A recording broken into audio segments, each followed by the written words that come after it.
Welcome back to the podcast. Me and Oscar here to talk about UFC 261 that went down last weekend. And oh my God, we have a lot of talking points. Quite possibly the greatest event in UFC history.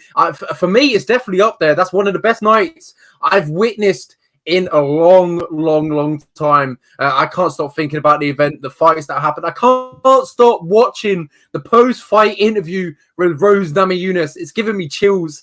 My hairs go up. It's incredible. I love it. It was such a great night. How's it going, Oscar?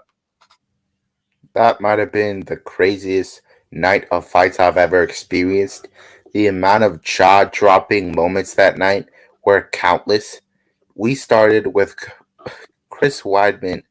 Chris Weidman's leg just absolutely looking like it was going the other way, and then we ended things with Usman getting that knockout. I can't even describe these things with words, the way they made me feel. Weidman having an injury that he caused against Anderson, that will not leave me. I don't know. That's a very strange thing. The way that things work out. Only two guys have had that injury in the octagon, and for that to happen that night was absolutely shocking, especially against Uriah Hall, who just retired Anderson. That was one of the craziest moments of the night for me. Do you think Whaley would ever get knocked out that early? If you watched the podcast last week, I did say that Rose Namajunas will regain the belt. We kind of disagreed on that, and I got that pick right. Not to brag or anything, to brush off the shoulders, but Rose is, I absolutely adore Rose. I think Rose is, one of the greatest, if one of the greatest women fighters that we've witnessed inside the octagon. Yes, she's had her fair share of losses, but it's been some against, some of the greatest women fighters that we've seen. Carolina Calvacage, that we were speaking before this. Jessica Andrade, Tisha Torres, and Carla Esparza. She's fought some against some great competition, but she's leveled up every single fight, and I think this performance was her best to date. I think she looked incredible in there. Well, not much we can really take from the fight because it was only a minute, but how she set up the kick, she faked the kick and then came straight up high, caught Zhang straight off guard, and I think it was a great stoppage. A lot of people saying it was a little bit early, but I think that was a perfect stoppage. She might have woken her up with some of the following. When she followed up with that ground and pound, that might have woken her up. That was a very nasty knockout. That high switch kick, whatever you call it, that was very brutal. And to see Whaley go down in under 2 minutes, it was never in my mind. I did not expect that to happen at all. So when it happened, I was even more shocked than I was when she beat Joanna, because Joanna was, she was unbeatable, but we just saw Joanna and Whaley go to toe, and we saw just how tough and durable Whaley is. So to see her go down from a kick like that was unbelievable, and my jaw was on the floor as soon as it happened. I was looking like a DC, Rogan, and Anik. Those guys had a priceless reactions. I was screaming as soon as the kick landed. I jumped out of my seat and I just unleashed the biggest roar. I was like, oh my God. I was just like, I literally sounded like Joe Rogan. It was incredible. I was just screaming. It was one of the best moments I've ever seen in MMA history. That would definitely live in my head until the rest of my life. It was just incredible. The moments Rose has produced inside the octagon. If we talk about Joanna against Jacek, upset the world. And now again, Zhang was on a 20-fight win streak. She was 21-1, I believe, or something like that. Yes. And then she didn't lose. Yeah, and it's just she upset the odds once again. It's time to not doubting Rose Namajunas anymore. She's one of the greatest strawweights in the UFC, if not probably the greatest strawweight that we've seen in history. She's definitely put a mark on that, and I'd love to see some great matchups in the future. Maybe with Carla Esparza, winner of Yan. I think that will make sense. They got great prospects coming through, Mackenzie Dern, and let us mention we've got Tatiana Suarez waiting in the ranks too. Yeah, something that also happened this past weekend, we saw the debut of Anthony Showtime Pettis in the PFL, and he absolutely got pieced up by Clay Collard. It was a pretty good fight, but Clay Collard, he showed that he was a tremendous boxer in Top Rank, and now he made his way to PFL, and he looked very impressive. What do you think about Pettis and where he is in his career at this moment? I mean, it's just like Dana has a habit of releasing fighters, or not releasing, maybe not renewing fighters when he knows they're kind of done. He's incredible. Pettis is the end of his career. We all know that. He hasn't got many more years, many more fights in him. He's been in the game for a very, very long time, and I think this PFL was kind of a really last push for him. If he wins that $1 million, I think then he calls it a career. I think if he wins the championship, the $1 million, that will be the last that we see of Pettis. But he's got a struggle on his hands. Losing in the first fight on 0 points. Everyone above him is on 3 points. A lot of people, still below him who lost the fights as well. But Clay Collard, man, this guy was, doubted going into this fight. Everyone was talking about Pettis, how Pettis was going to look incredible. This is Showtime Pettis. Everyone was expecting a statement from Pettis, and I was one of them. I was expecting a statement from Pettis too. If you're going into a new promotion or your debut, you always want to set like a statement. You want to go in there and just reveal yourself to the competition, to the new promotion.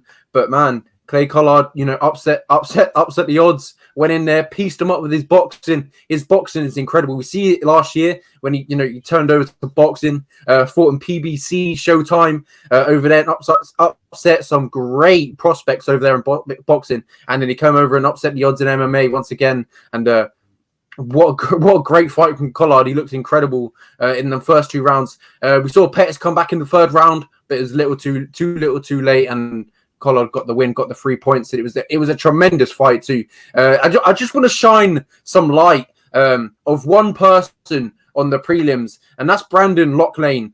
Oh my, this guy is incredible. For Dana White to never sign Brendan Locklane, it was probably one of the craziest decisions he's ever made. This guy is a killer. That he fought Shaman Moraes at PFL.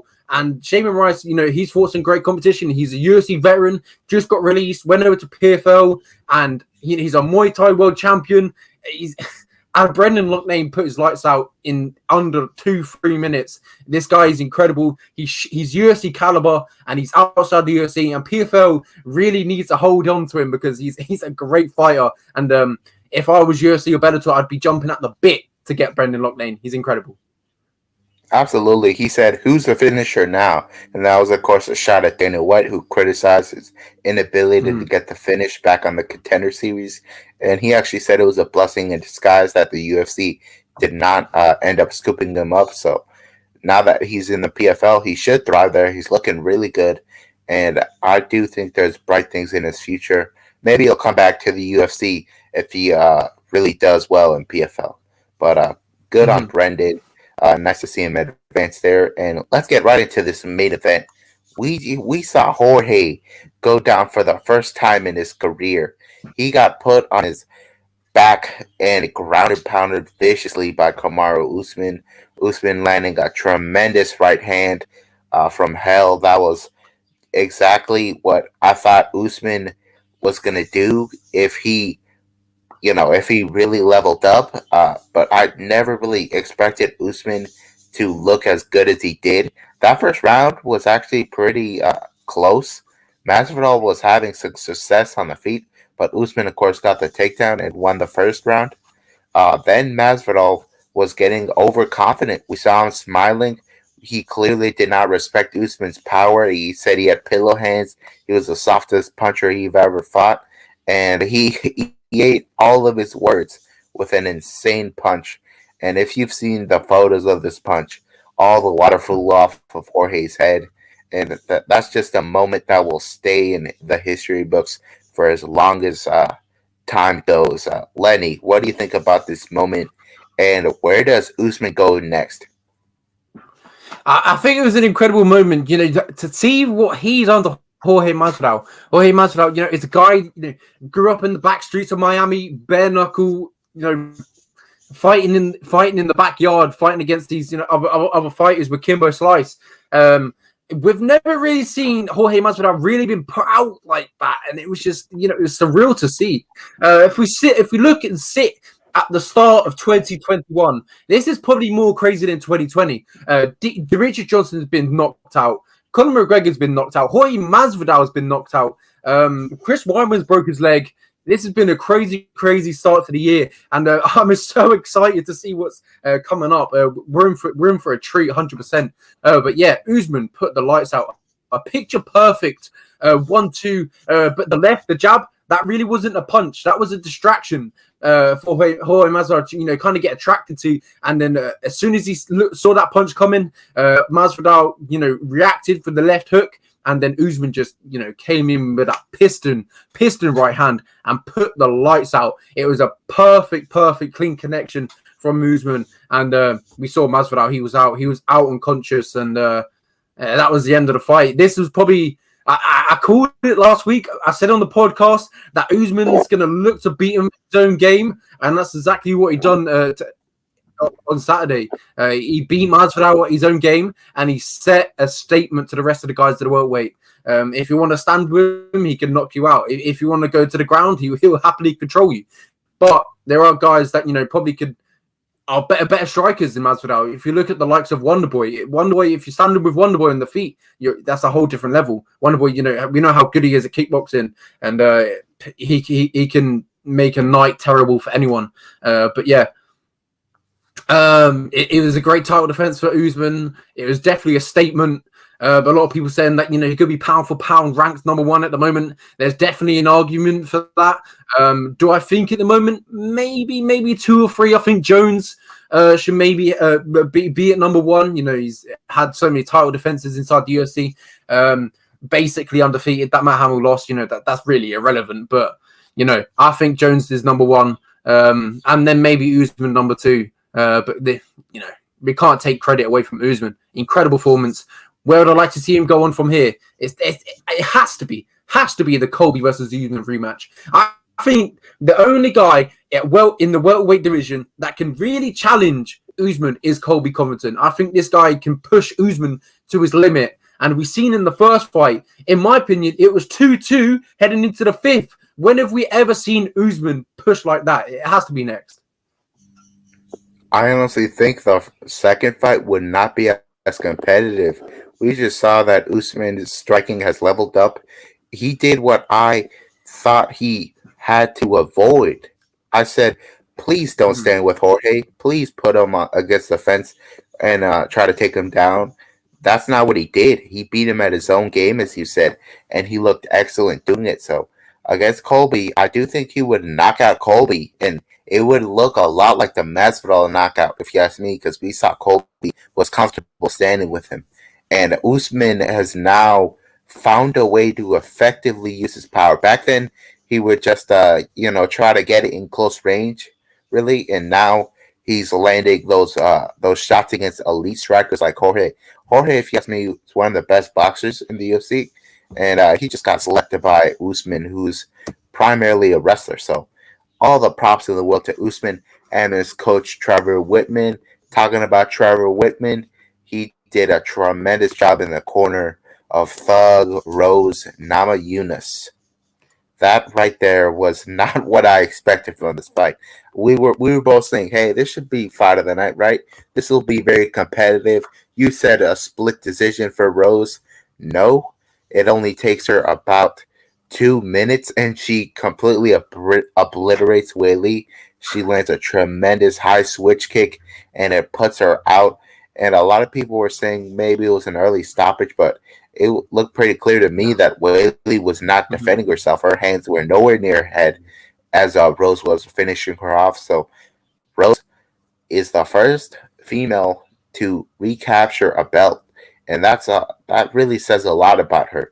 She left the top of the mountain, and now she's back atop the mountain. So at strawweight, I don't think there's a conversation for the greatest without including Rose, who just beat Weili and the girl who went toe-to-toe with Weili, Joanna Jędrzejczyk. So Rose should fight the winner of Yan Xiaonan and Carla Esparza, because that makes a lot of sense to me. Does that make a lot of sense to you?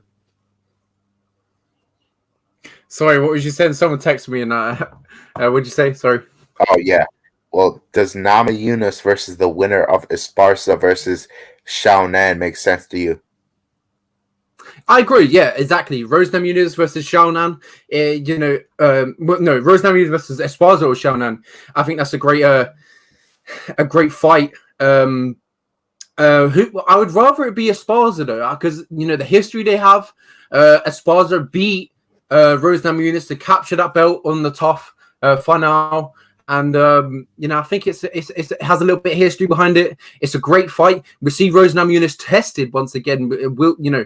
When was the last time that we've seen Rose Namajunas really tested with a takedown defense recently? It's been a long while. Preliminarily, it's been striking battles. We saw it against Joanna Jędrzejczyk twice. Weili Zhang, we saw that.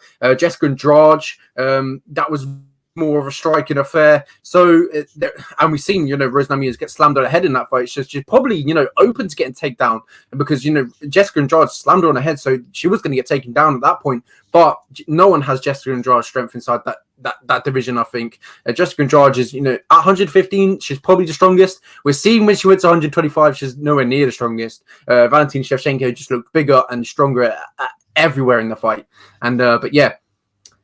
We need someone to really test the wrestling in Namajunas now because we know how good of a striker he is, and Esparza, we know how good she is at wrestling. I think it's a great fight. It's a great rematch. Has great history behind it, and it would just be a really good fight in general. I do still think Rose Namajunas takes the fight though.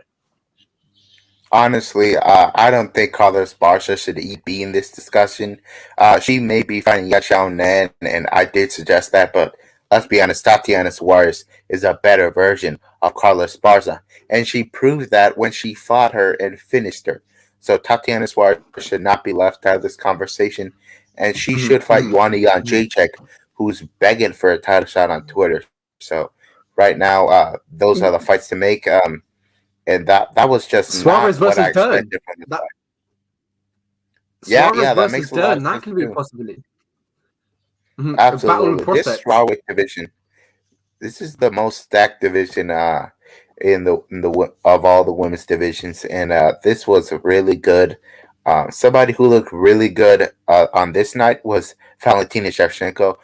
When did she not look? She fought Jessica Andrade, who beat Rose Namajunas, and she did it in the way that we thought Andrade could maybe beat Shevchenko. A lot of people are saying, hey, if Andrade gets close to her and she gets her hands on her, she could do whatever she wanted, really. And Shevchenko really shut those doubters up. She got close to her. She woman handled her, took her down on multiple occasions, nearly submitted her. And in the second round, she got her into that crucifix, just like she did with Katlyn Chookagian, and she finished her off with the elbows.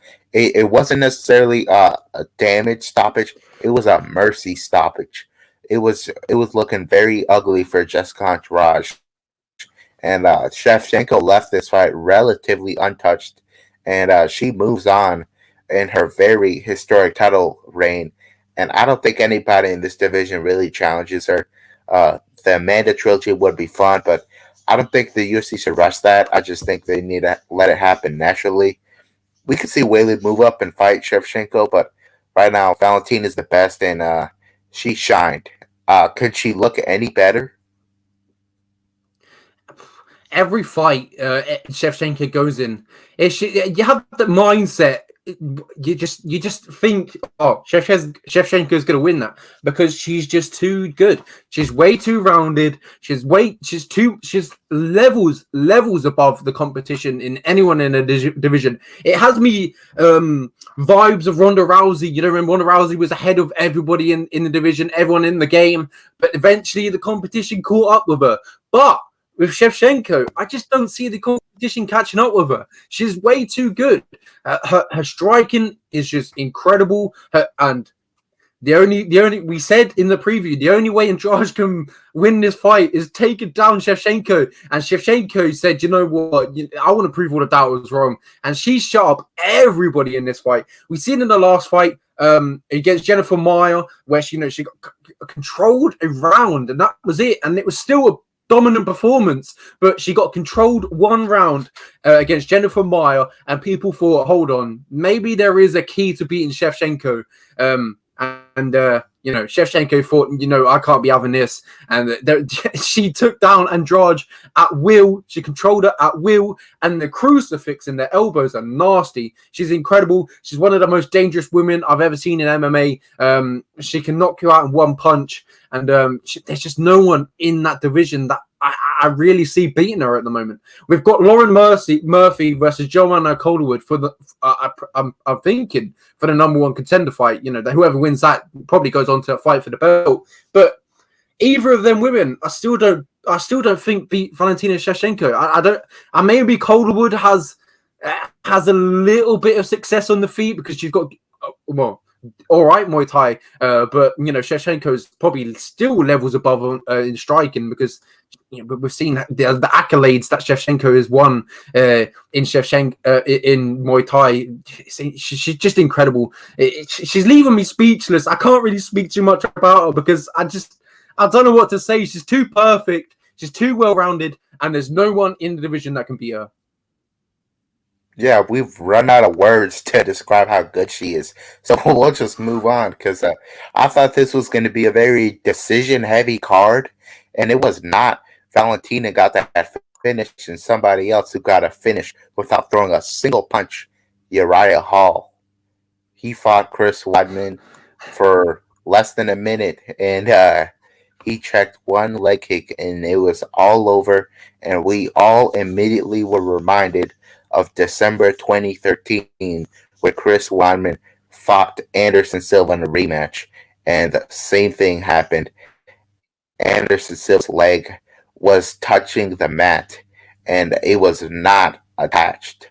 It was very ugly, very crude, so crude that the UFC had to blur it out when they replayed it on the post show. This is not what you want to see out of MMA. I don't tune in to watch that.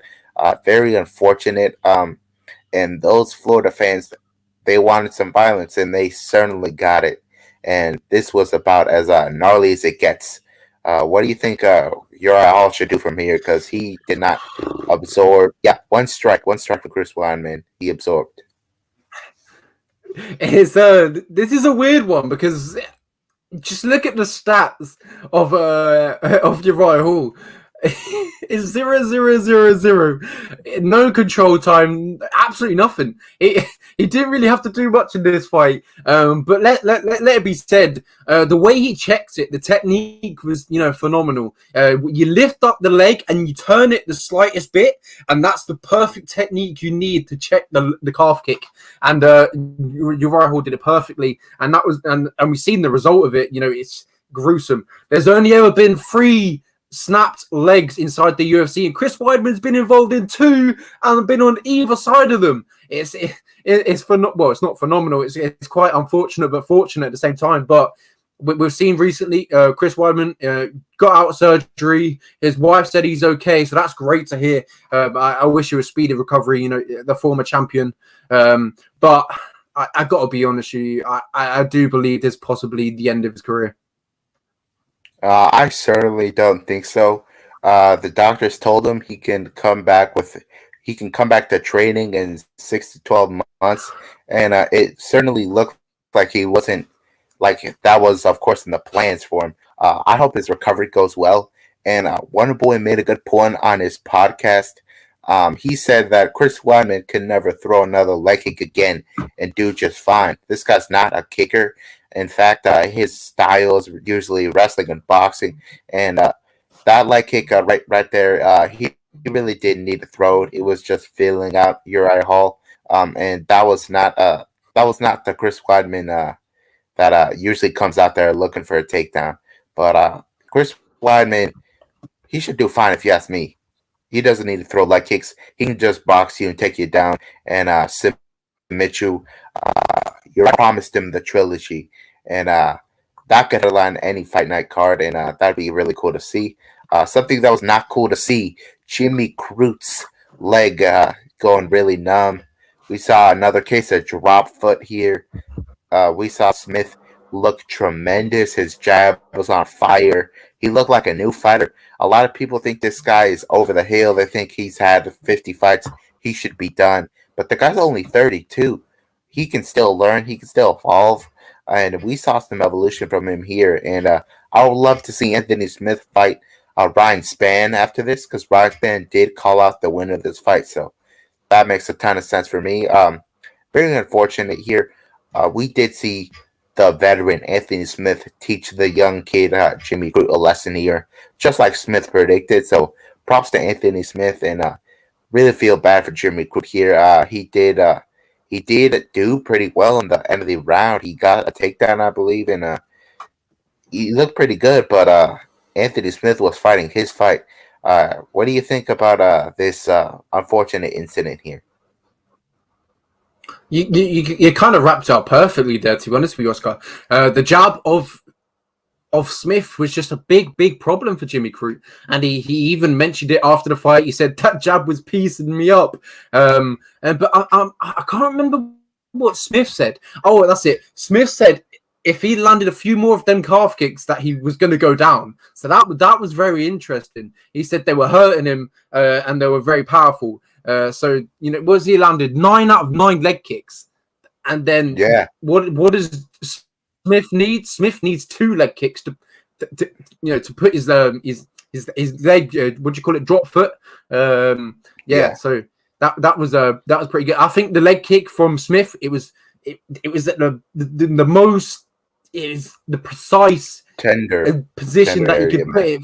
Yeah, the most precise position that you could really put his foot, and it completely shot out the knee / ankle / leg, whatever it was. And Jimmy Crute tried to fight on, and that's what you want to see from a young fighter, that heart, that mentality of I want to fight, this ain't stopping me. But unfortunately the doctor did call it. I do believe it could possibly be the right stoppage, because we could have maybe seen it get a little bit uglier. We've seen it we might have seen it in the past when someone's legs gave out and he tried to continue fighting. And we saw it against Sugar Sean against Andre Sukutar, but Andre Sukutar really doesn't have a brain on him. He tried to shoot. Marlon Vera did to him. Yeah, Marlon Vera. Andre Sukutar tried to take him down after he had drop foot. It was baffling. But anyway, Smith looked incredible. A veteran teaching a young dog. Jimmy Crute would come back bigger and better than this. If you look at his losses against Misha Serkinov and Anthony Smith, both of them are lessons for him. He'll come back stronger, and he'll come back with vengeance. You said you would like Smith to take on Ryan Spann. I would like to see Smith take on maybe Magomed Ankalaev or Johnny Walker. I think them two are definitely good fights. Yeah, both guys are actually coming off of wins. But Ryan Spann did call for that fight, of course. Anthony Smith has a lot of good options. I don't think he'll get a high-ranked opponent anytime soon. Especially we saw what Alexander Rakic and Glover Teixeira were able to do to him. That was really brutal. And Randy Brown main evented the prelims against Alex Cowboy Oliveira. My goodness. Randy Brown has really improved, and Alex Oliveira just leaves himself open constantly. And we saw a one-arm rear naked choke right here that made Alex Oliveira tap out. And Oliveira is one of these black belts that's, he's not the level of Gunnar Nelson. We saw that when those two fought. So just because you see him being a black belt, don't count him out from being submitted. And did you see Randy Brown's Twitch? No, I know he shouted it out, but I didn't see it after. Yeah, well, I didn't check it out either, but the guy had to mention in the post-fight interview, and props to him on getting some clout from that victory, because this was a tremendous performance from him. You saw him outstruck him everywhere. You saw twice the output from him, and he looked on fire. And that Luque fight was a step up just way too quickly. That was not the fight for a young guy like Randy Brown to come into the rankings with. That was just not a warm welcome at all to the rankings. So Randy Brown fighting and Alex Oliveira makes a ton of sense. And Oliveira might be fighting for his job in this next fight, because it's been a couple where he's looked really bad out there. I 100% agree with you with everything you said.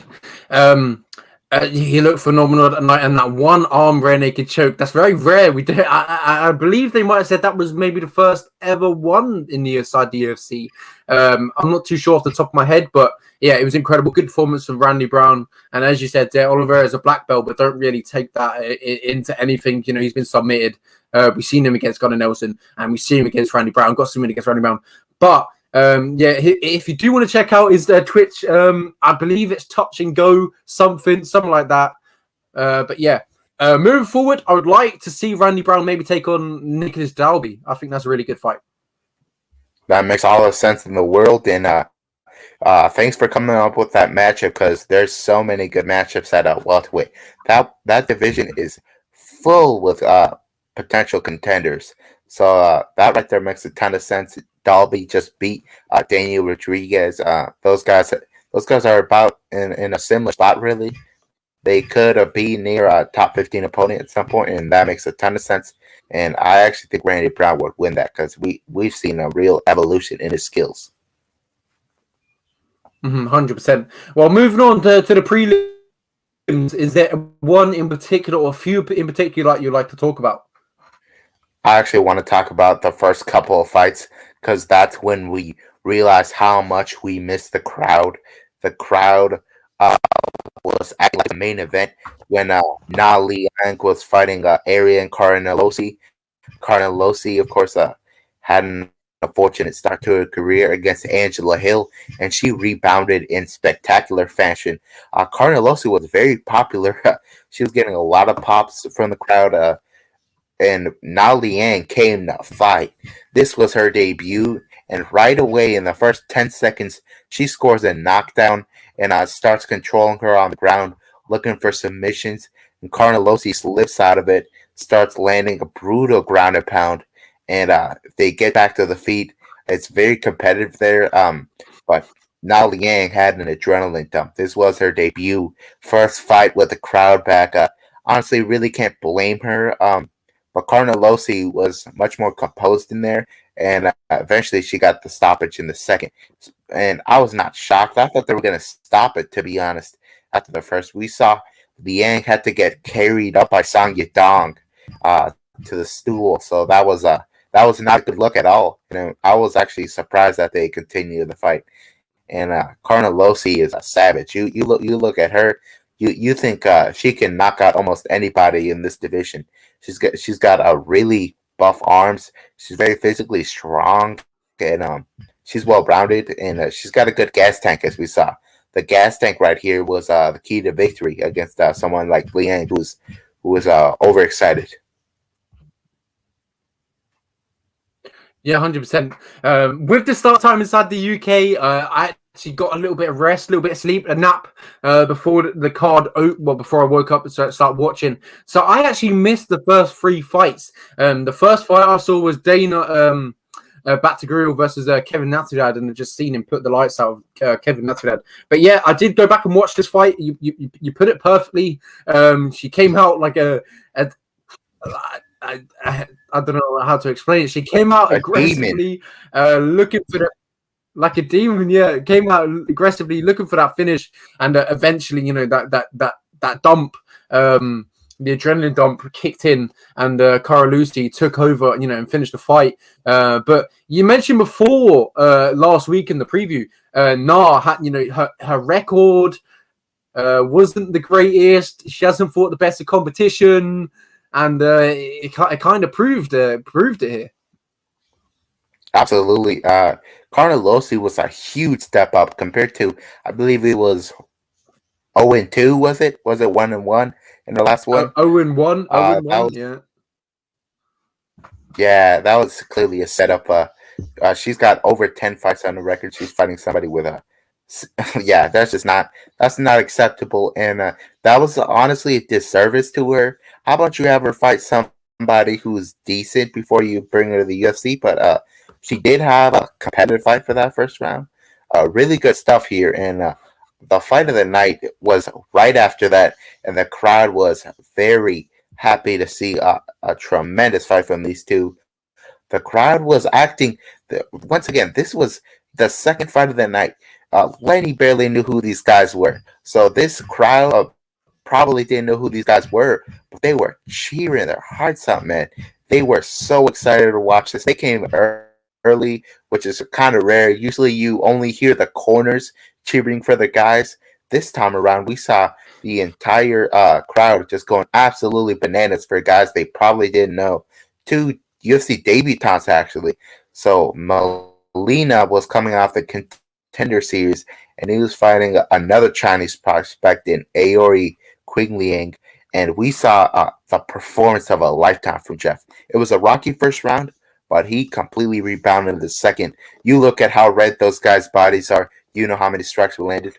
A record number of strikes for Jeff Molina. He surpassed Davison Figueiredo for most significant strikes landed in a UFC flyweight fight. So that right there says it all. Qing Liang's head movement was non-existent. He was eating every shot. He's got a tremendous chin. And Molina, he was fighting a smart fight. You saw him hurt him really bad, and he was not jumping on him. He just kept doing what he was doing. And DC was complimenting his boxing skills. And Molina is a very exciting prospect to watch. This guy always puts on a good fight.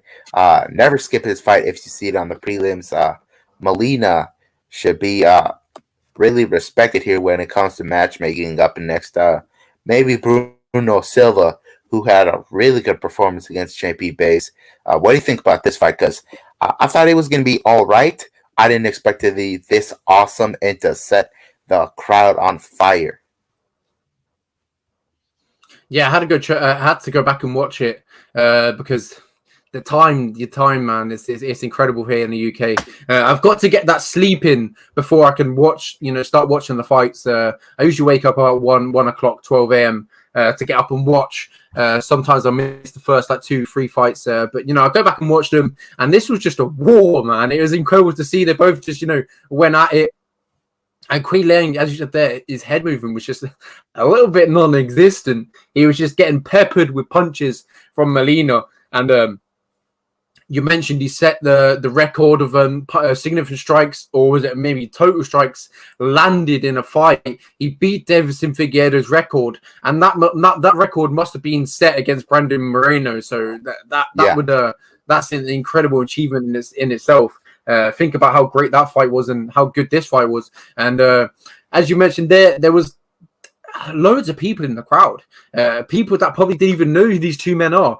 And both their stock rose. Neither men really lost from this, in my opinion. Both went out there, put their heart on their sleeve, and just went at it. Produced a great scrap, and that's what you want. These first 2 fights was an incredible way to introduce fans back to the sport. As soon as the first fight started, there was a crowd in the arena. Usually, you see a few or two every now and then, but it was almost packed already, and it's just great to see. I thought the fans coming back was just incredible to witness. I think it was just great, and it really helped pave the way, energy for the rest of the night. I think the fans did a fantastic job of just being the fans. It was great.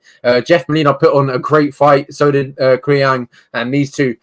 I would definitely love to see him fight again, but that probably won't happen. But Molina, I was thinking maybe a little bit of Manel Cap. Manel Cap just coming off 2 losses. And the flyweight division is not really that deep, so it possibly could be a possibility. Yeah, Manel Cap, he was on the short end of the stick last time.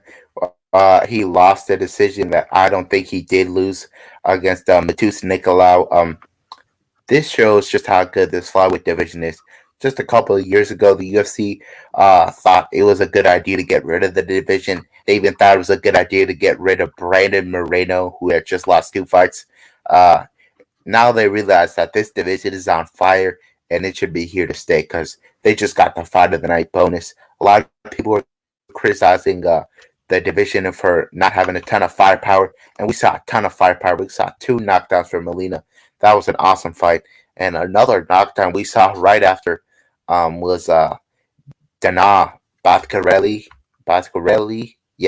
against Kevin Natividad. He said you caught that one in live, and this was exactly the kind of fight you want to catch live because this really put me out of my chair.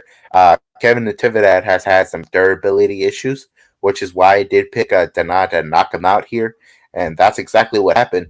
Really not much to say here, but Dana has some serious power. He knocked out Guido Canetti in his last one, and now he knocks out Kevin Natividad. And I think he should fight the winner of Randy Costa and Janaz, Adrian Janaz, because that would be guaranteed firepower on both sides. Yeah, definitely. The bantamweight division is just incredibly stacked. It goes on for days, and Downer picked up perfect left hook. And Kevin Natividad, unfortunately goes to sleep. Kevin Natividad is one of the nicest guys inside MMA. I have the pleasure to talk to him. Nothing but, respect to him. He's a great fighter. He'll come back stronger from this. So hopefully he gets another chance inside the UFC. Maybe switch it up, come back, maybe a different weight class. Just switch up, put yourself out of comfort zone, and see how you get on. But Dana is a great prospect, another great prospect added to the bantamweight division. Then the names go on and on and on, and the matchups for this guy in the future, it's incredible. Think about it. Next, we could see, as you mentioned there, Janaz versus Randy Costa. They both like to absolutely throw hands. Dana likes to throw hands. It's a great scrap. It's a great fight. Dana has some incredible matchmaking options in the future from him, and I'd love to really see him progress in the future. I feel like he can really pave a way from Asia martial arts as well. Was he from Mongolia, I believe? Yes, the Mongolian murderer. He was actually the only Chinese fighter to get a win that night. Yeah. Very unfortunate night for the Chinese. He's the only one that trains in the U.S. that trains in Wink, so that was likely the right move. What was not the right move was the judges giving the fight to Dwight Grant against Stefan Sekulic. This was a robbery, if you ask me. That third round was nearly a 10-8 for Sekulic. He landed a tremendous was it a knee that he landed that had him hurt badly? Mm-hmm. And then he got that guillotine going, and Grant admitted in his post-fight interview that he was about to tap, but he heard the crowd noise, and it really hyped him up and let him know that he was there to fight, and it caused him not to tap. If it wasn't for that, Sekulic had this fight in the bag. This was just not a fun fight to watch early on. The crowd was even booing it. Dwight Grant is just he reminds me of Chaos Williams, and the fact that he just looks for that one punch, and if he doesn't get it, we see a very low volume fight from him. He really just relies on the power, and for a guy who's 35 right now, I don't know how much evolving he can do. Sekulic was the better fighter, if you ask me. He looked on fire in that last round, especially. I did think he won the second round or the first round. I don't remember too well, but I do think he won 2 rounds, especially the third. What do you think about this decision? It was a god awful decision. Grant definitely lost this fight in my books, and Sekulic definitely should have got his hand raised. And that's all I can really say. In that third round, Sekulic really came to fight, put the pressure on Grant, and possibly stole the fight. And I thought he did steal the fight, and it definitely should have gone his way, and I was devastated that he didn't. But as you mentioned there, Grant is like a Chaos Williams type of fighter. If he doesn't get that that first round knockout, he kind of is very low volume, and just looking for that one big shot, and it didn't really come for him all night. And Sekulic, done well to avoid the power, and just kind of stood on his bike and got the takedowns, 3 takedowns, almost submitted him. It was very unfortunate, but I do think Sekulic definitely should have got a nod. 100%. Let's just talk about the other fight that we have yet to talk about. Vargas against what was his name? Rongju. This was pretty good. Vargas showed that he's a more skilled fighter here, but obviously Wang Zhu had more power. He hurt him bad in that last round. If it wasn't for Vargas's tremendous chin, he would have gone down. But props to Vargas here. This was the battle of the PIs. They got a PI in Mexico, a PI in China, and Vargas came out on top. And props to him. He doubled the output of Wang Zhu, who was very cocky. You know, he was expecting a knockout, I think, and he did not get it here. Vargas was too tough, too active, and the more skilled fighter. Yeah, Zhu was the highest with the Chinese fighters on the card. He was the one I was most looking forward to because he's 22 years of age. He's very young. He's got a lot of learning time to come in front of him. But losing on his debut, this will be a very big learning lesson for him in the future. He would definitely come back stronger from this fight. He definitely had, as you said, they definitely had the better power. Just wasn't landing his shots. Hurt Vargas. But if it wasn't for Vargas's, Mexican chin, it could have been a different story.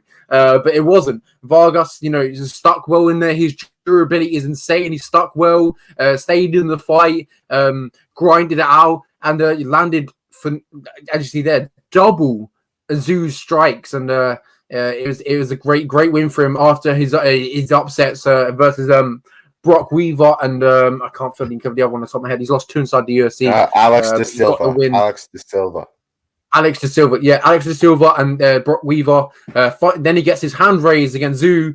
So yeah, a good performance, a good bounce back performance, and nothing more to really be said. It was a great night of fights, bottom to top. We see some tremendous fights starting off the card, and then the tremendous fight in the main card. We saw some. We forgot about Brent. We forgot about the gnarly leg lock from Brendan Allen against Carl Roberson. Let's talk about that real quick because I actually bet Brendan Allen to win this by first round submission, and my pick was 100% correct. He's a very confident striker now. Now that they moved to Sanford MMA, he's working with Henry Hooft.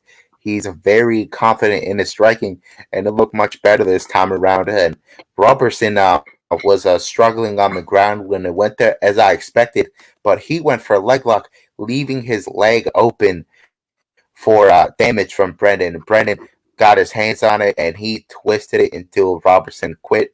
And this was a tremendous submission for Allen. Might be a submission of the year contender because this was right at the end of the round. Is very high drama and excellent performance for Brendan Allen. He bounced back after a tough loss to Strickland at 195 pounds.